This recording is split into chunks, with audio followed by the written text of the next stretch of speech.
لبيك اللهم لبيك لبيك لا شريك لك لبيك إن الحمد والنعمة. السلام علیکم ورحمۃ اللہ وبرکاتہ.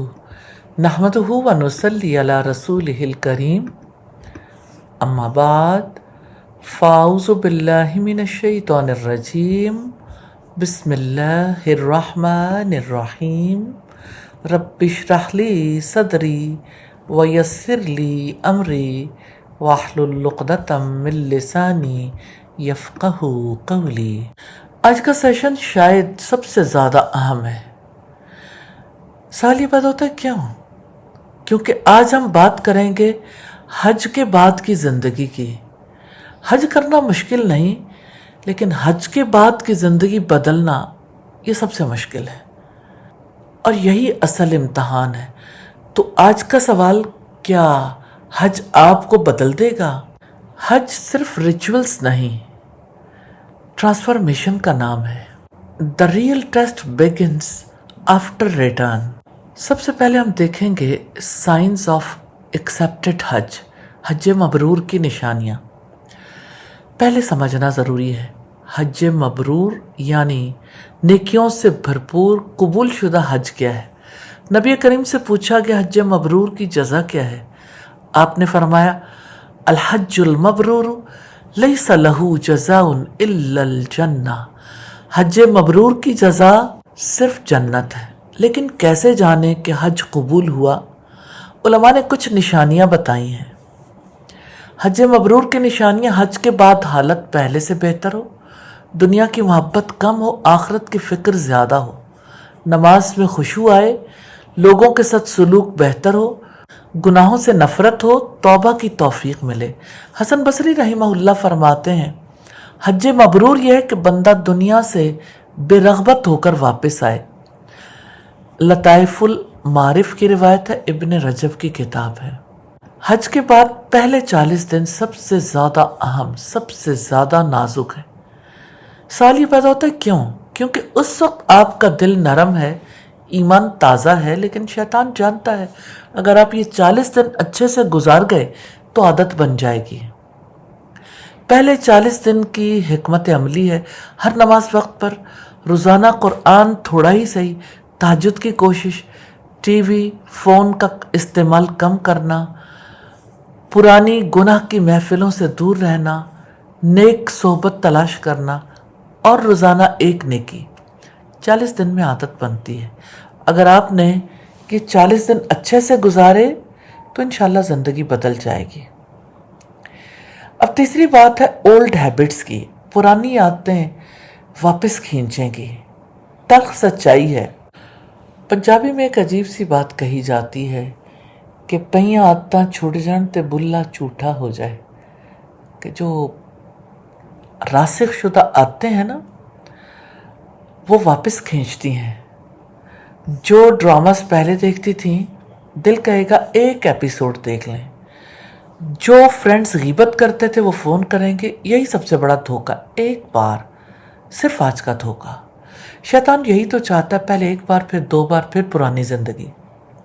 تو سوال یہ، پرانی عادتوں سے کیسے بچیں؟ نمبر 1، پہچانیں سب سے خطرناک عادت کون سی ہے. نمبر 2، ماحول بدلیں، ٹی وی ہٹا دیں، ایپس ڈیلیٹ کریں، نیا اسکیجول بنائیں. اور چوتھی چیز، جواب دہی ہے، کسی کو بتائیں. وَلَا تَتَّبِعُوا خُطُوَاتِ الشَّيْطَانِ، یہ اللہ سبحانہ تعالیٰ کا فرمان ہے، اور شیطان کے قدموں کی پیروی نہ کریں.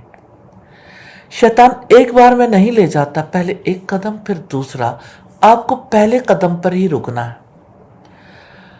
اور چوتھا ہے نیو لائف، نئی زندگی کیسے بنائیں. اب پازیٹیو بات ہے، نیا بننے کا مطلب یہ نہیں کہ دنیا چھوڑ دیں. نیا بننے کا مطلب ہے آپ کی نیت بدل جائے. نئی زندگی کے 6 ستون ہیں. نمبر 1، نماز، مقصد بنائیں، روٹین نہیں. نمبر 2، قرآن، رشتہ بنائیں. نمبر 3، ذکر، ہر وقت زبان پر رہے. نمبر 4، اخلاق، گھر سے شروع کریں. نمبر 5، صدقہ، ہر دن کچھ نہ کچھ ضرور دیں. نمبر 6، دعوت، اپنے حلقے میں دیں. اب 5ویں بات ہے اگر پھسل جائیں تو کیا کریں؟ when you fall، بہت عام بات ہے، اگر آپ پھسل جائیں، اگر واپس پرانی غلطی کر بیٹھیں تو کیا کریں؟ یہ تو ہوگا، کیونکہ ہم انسان ہیں۔ بہت سے لوگ سوچتے ہیں میرا حج ضائع ہو گیا، یہ شیطان کا سب سے بڑا دھوکہ ہے۔ لیکن اللہ سبحانہ تعالیٰ کیا فرماتے ہیں؟ قُلْ يَا عِبَادِيَ الَّذِينَ أَسْرَفُوا عَلَىٰ أَنفُسِهِمْ لَا تَقْنَطُوا مِن رَحْمَةِ اللَّهِ إِنَّ اللَّهَ يَغْفِرُ الذُّنُوبَ جَمِيعًا۔ اے میرے بندو، جنہوں نے زیادتی کی اپنی جانوں پر، اللہ کی رحمت سے مایوس نہ ہو جاؤ، اللہ تعالیٰ تمام گناہ معاف کر دیتا ہے۔ یہ سورہ الزمر کی آیت ہے۔ پھسلنے کے بعد فوری 5 اقدام ہیں۔ فوراً توبہ کریں، 2 رکعت نماز پڑھیں، وہ کام فوراً چھوڑ دیں جو آپ کو اللہ سبحانہ تعالیٰ سے دور لے جانے والے۔ کوئی نیکی کریں، فوراً آگے بڑھیں، ماضی میں مت اٹکیں۔ نبی کریم نے فرمایا سارے بنی آدم خطا کار ہیں، بہترین وہ ہیں جو توبہ کرتے ہیں۔ ابن ماجہ کی روایت ہے۔ چھٹی چیز ہے ریئل وکٹری، اصل کامیابی کیا ہے؟ اب آخری بات ہے، کامیابی یہ نہیں کہ آپ کبھی نہ کریں، کامیابی یہ ہے کہ ہر بار گر کر اٹھ جائیں۔ اگر آپ نے حج کیا اور صرف ایک چیز بھی بدلی تو وہ حج کامیاب ہے۔ کیا آپ کی نماز بہتر ہوئی؟ کامیاب۔ کیا آپ کا اخلاق بہتر ہوا؟ کامیاب۔ کیا ایک گناہ چھوڑا؟ کامیاب۔ کیونکہ اللہ تعالیٰ یہ نہیں چاہتے کہ ہم فرشتے بنیں، اللہ تعالیٰ چاہتے ہیں کہ ہم کوشش کریں۔ فائنلی ہم دعا کرتے ہیں، یہ ہماری اس سلسلے کی آخری ملاقات ہے۔ دعا ہے یا اللہ ہمارے حج کو مبرور بنا، ہمارے گناہ معاف فرما اور ہر بار گر کر اٹھنے کی توفیق دے۔ آمین ثم آمین۔ یا اللہ ہمارے حج کو حج مبرور بنا دینا اور ہمیں تمام مناسک سیکھنے، سکھانے، ان پر عمل کرنے کی توفیق عطا فرمانا۔ آمین ثم آمین۔ سبحانک اللہم و بحمدک، نشہد ان لا الہ الا انت، نستغفرک و نتوب الیک۔ السلام علیکم ورحمۃ اللہ وبرکاتہ۔ لبيك لا شريك لك لبيك إن الحمد والنعمة لك والملك لا